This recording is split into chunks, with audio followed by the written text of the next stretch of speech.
Mr. Chairman, thank you so much for that very kind introduction. Greetings and welcome to His Excellency, the President of Sri Lanka, distinguished guests, speakers, the Commander of the Sri Lanka Army, Lieutenant General Silva, and all other invitees and military members. My special thanks go to Lieutenant General Silva for this very kind invitation to speak at this August seminar. I am absolutely delighted to be here today, and I thank you all for your attention. My name is Shannon Brown. I am a senior lecturer in Homeland Security at the Naval Postgraduate School in Monterey, California. It's on the west coast of the United States. NPS is a graduate university offering master's and doctoral degrees in more than 70 fields of study to the U.S. Armed Forces, Department of Defense civilians, certain other civilians in the public sector, and international partners. While I am an employee of the United States Navy, my comments here today are my own. They don't reflect the policy or position of my university, the U.S. Navy, or the U.S. Department of Defense, nor should they be construed as such. My talk this morning begins first with an observation about our keynote speaker and his remarks about the state of the world today and global trends. And I began by saying that I am in absolute agreement with everything that he said about the importance of urbanization, about the importance of public health, about the importance of non-traditional challenges and threats that might impinge upon the security of states around the world. And it's extraordinarily important for military professionals and other professionals who work in intelligence, law enforcement, and other allied fields who have a role in national defense to appreciate the importance of the challenges that he identified in his presentation this morning.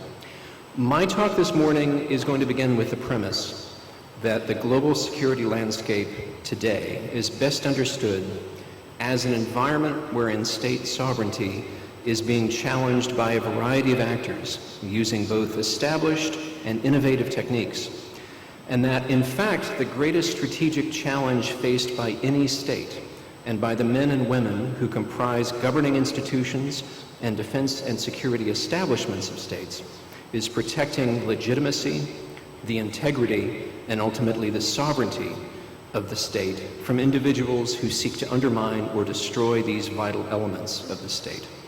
I hope to conclude my presentation today with a few comments on how defense and security professionals can work to defend these vital elements.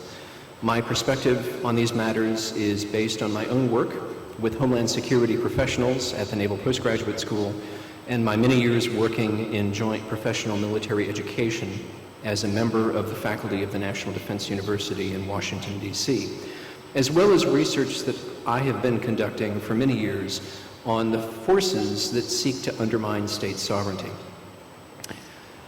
I will keep my presentation today at the strategic level, as the program for the Colombo Defense Seminar includes some extraordinarily knowledgeable people from around the world who bring valuable tactical, operational, strategic, and technical perspectives to this forum, and they are better positioned to comment on the details of the broad themes that I'd like to talk about this morning as the organizing scheme for my talk.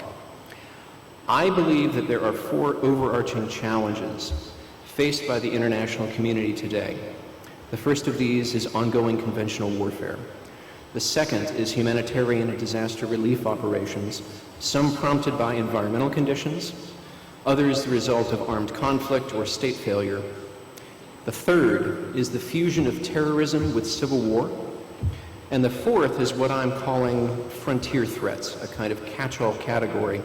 Much of my talk this morning will focus on that final category, but it connects very directly to the other three challenges on my list. Each of these four challenges offer important opportunities for cooperation among states. There are also going to be sites of conflict, and there's no way to avoid that. Within international organizations, there can be lots of opportunities for conflict and cooperation. Between professionals working in the defense and security fields, I think there are a great number of opportunities for cooperation. And it's professionals like you who I hope will take full advantage of the networking and development opportunities afforded by this conference. So the first item on my list of challenges, facets of the international security landscape today, are ongoing conventional wars. Now, by most measures, the world is a safer and more prosperous place today than it was 50 years ago or even 25 years ago. Now, yes, it is true that tensions exist between states and that international institutions that were created after World War II have not always proven to be successful forums for the mediation of international disputes. But if you take a survey of available data on armed conflict and geopolitical tension, would lead one to believe that the world is a relatively safe place. That said, there are ongoing conventional wars, and the political, economic, and social consequences of these conflicts are not restricted to the regions where violence is taking place. Contemporary analyses of global conflict often identify 2010 as a watershed year for conventional warfare around the globe. And there has been a serious deterioration of regional security since that year. Between 2010 and 2015, for example, the number of conflicts in the Middle East and Africa doubled. In North Africa and the Sahel, the number of conflicts quadrupled. There has been a corresponding increase in the number of combat casualties, and there are untold numbers of civilian collateral casualties in these conflict areas.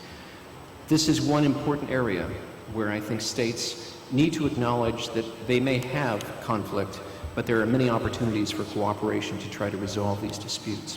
This makes me sound like something of an optimist, but I like to think that from day to day I have an optimistic frame of reference when I think about the state of the world. That said, the fusion of terrorism and civil war, which is the second item on my list, really complicates the classification of conventional war. The fact is that terrorism has increasingly become fused with civil war since 2010. There are, of course, precedents for this fusion. There are other examples, earlier examples, of terrorist organizations taking advantage of civil conflict and using that civil conflict to various ends. But the spread of ISIS is perhaps the most readily identifiable symptom of this global challenge, and it is the most dramatic case of a terrorist ideology aligning with the interests of disparate armed groups that seek to directly challenge the sovereignty of states that are imperiled by armed conflict. In 2015, by many accounts, ISIS had proliferated to at least 11 countries, and the group had effectively mobilized legions of fighters drawn from across the globe to fight in civil conflicts that directly challenge suppression and counterterrorism campaigns, peacekeeping operations, and multilateral reconstruction efforts. A Brookings Institution report from 2018 notes that there were more deaths from terrorism each year between 2014 and 2016 than battle-related deaths in civil wars in any year between 2001 and 2011. The presence of ISIS thus intensified conflict and devastated countries that were, in some instances, in a precarious state to begin with. Cooperation has proven effective in combating the spread of ISIS and other radical ideologies. Multilateral agreements and bilateral agreements about how to treat individuals seeking to join the movement or attempting to return to their home countries have demonstrated that the international community can, when facing a dire threat to the order of the state system, work together. Intelligence sharing, in some limited instances, capture and repatriation and extradition agreements, and the use of multinational forces to fight ISIS in the field all stand as examples of cooperation that have successfully degraded the capabilities of that radical movement to reduce its appeal to potential recruits. Humanitarian and disaster relief operations, or conventional and civil conflicts, have consequences for non-combatants, and this is readily apparent when studying refugee movements. One of the most visceral examples of this challenge is the ongoing Syrian refugee crisis. Lebanon, Jordan, and Turkey have taken in refugees from the conflict in Syria, but at no small political or economic cost to those states. Consider the security implications within Lebanon now, a country that has received somewhere between 1.1 and 1.5 million Syrians, where one school child in 3 might be a refugee from Syria. Millions more Syrians poured into Turkey and then into Europe, precipitating the rise of populist and even nativist political parties and movements throughout the European Union that have imperiled mainstream governments, perhaps even the European Union itself. So the refugee phenomena has cascading social and political effects that extend well beyond the boundaries of a region that is experiencing large-scale refugee movements, and the consequent challenge to the legitimacy and sovereignty of states is very real. I'm going to speak now about frontier threats. This is a term that I'm using to characterize the emergence of new technology, the ability of a state to defend its sovereignty that should not only be expressed by the kinetic capabilities of its armed forces or the efficiency of its bureaucracy when it comes to matters of border protection, customs, taxation, or other matters, core government functions rather. Understanding the uses and abuses of technology and how systems can be adopted to challenge the authority and legitimacy of states is a necessity for any agency charged with national security or defense. I take the position that technology is a double-edged sword.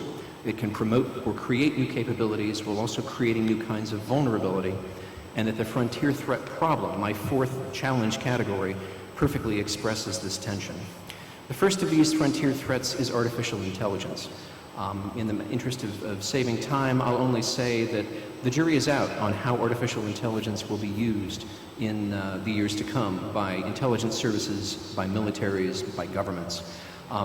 There have been calls to limit or regulate the uses of artificial intelligence in democracies, and I expect these calls will grow louder even as governments seek to exploit the capabilities that have been promised by technology proponents. Contentions over the uses of artificial intelligence will likely affect bilateral and multilateral negotiations, even between long-standing partners, so there is the possibility of conflict emerging over the use of this technology. Several of my students at the Naval Postgraduate School have also explored the possibility that artificial intelligence systems will be adopted by transnational criminal organizations to target individuals, countries, agencies, or corporations for exploitation, to facilitate the frictionless movement of ill-gotten gains, to protect the identities and privacy of criminal agents, or to create new forms of crime by exploiting the weaknesses that exist in the digital systems that handle the storage and movement of money, intellectual property, and other kinds of valuable proprietary data. You need look no further than the recent ransomware attacks that have targeted U.S. cities and other cities around the globe, that have affected payroll systems, healthcare records, etc., to understand how unconventional approaches to cyber warfare might become part of the repertoire of both state and non-state actors. This will inevitably become a source of conflict between some states, a locus of cooperation between other states. Cyber warfare as a category now continues to evolve, both as a subject of study and as a focus of capability development within the abstract domain of cyberspace. This is a second item on my list of frontier threats. Despite the fact that cyber warfare has been in the minds of strategists and planners for many years, and states have actively tried to develop capabilities, the cyber domain has been seen as a locus of conflict for many years, and we're now seeing the emergence of gray zone conflict, often a site of great power competition, that illustrates how conventional approaches to cyber warfare are proving inadequate for thinking through the many ways that information technology, indeed the entire global network and its many nodes and connections, can be weaponized, turned against the state to challenge legitimacy, authority, or even the ability of the state to harness and deploy resources in response to very real threats. A quick moment. How much time do I have? It's finished. Already? Oh, that was only 9 minutes. Okay.